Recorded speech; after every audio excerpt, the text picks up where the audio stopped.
Even in the pouring rain, North Korea's massive military parade marches on.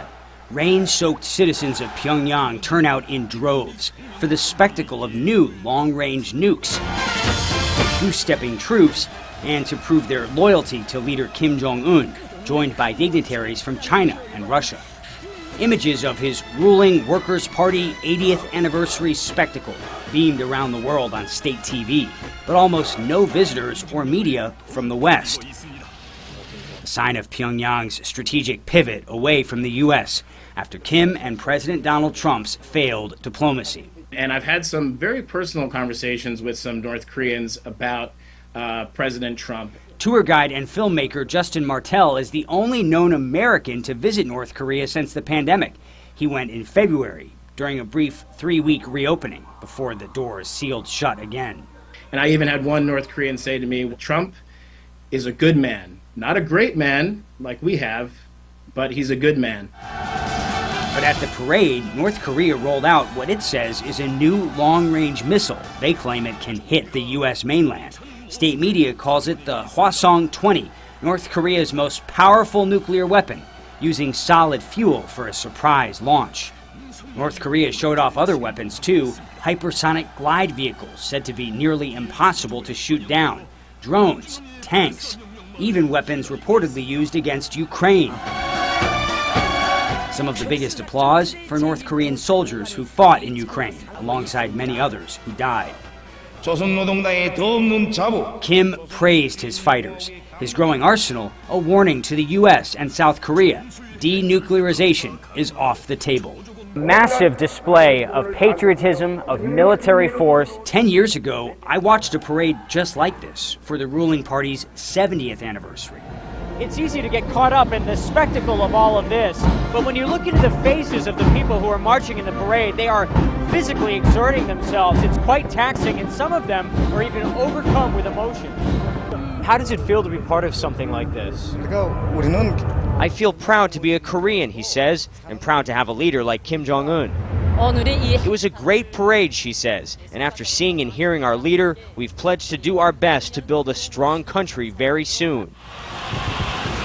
If you live in Pyongyang, participation is not optional. It's expected. At parades, and for the first time in 5 years, the mass games, turning stadium seats into human-powered pixels, each person flipping cards in synchronized precision. I'll never forget watching thousands of young people performing in a heavy storm, holding their torches high as cold, biting rain ran down their faces. 10 years later, the weapons may be bigger, but some things never change. Will Ripley, CNN, Taipei.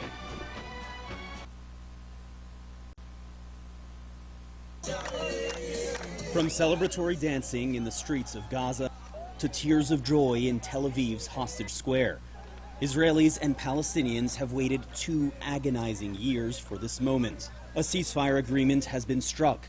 All of the hostages will be released, and the war in Gaza is coming to an end.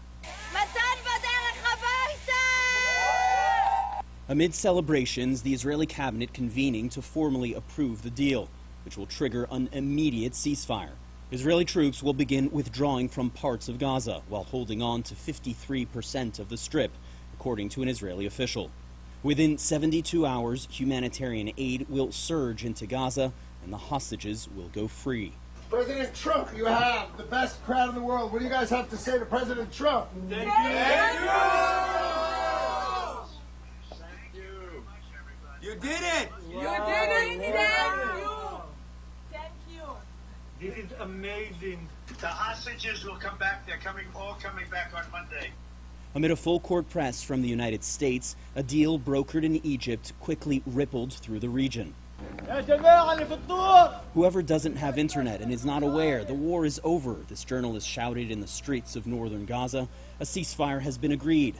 By daybreak, the news was everywhere. This feeling is the most beautiful feeling I have ever felt, this man says. Today, after 2 years of suffering, hunger, and humiliation, we feel reborn. Today is a day of victory.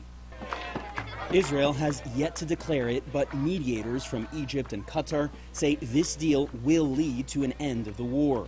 Hamas says the U.S. also provided those assurances. We have received guarantees from the mediating brothers and from the American administration, all confirming that the war has ended permanently. In Israel, a festive atmosphere awaits the hostages. For 2 years, Hostage Square has been filled with the sound of protest. But tonight, as you can hear behind me, it is nothing but celebration. Michelle Luz is among those celebrating. I'm familiar with all these kids by poster, and now I will be able to meet them physically. And I'm so excited for them. But for Luz, it's bittersweet. His son Guy is among 28 deceased hostages in Gaza. I will get him by DNA, by bones.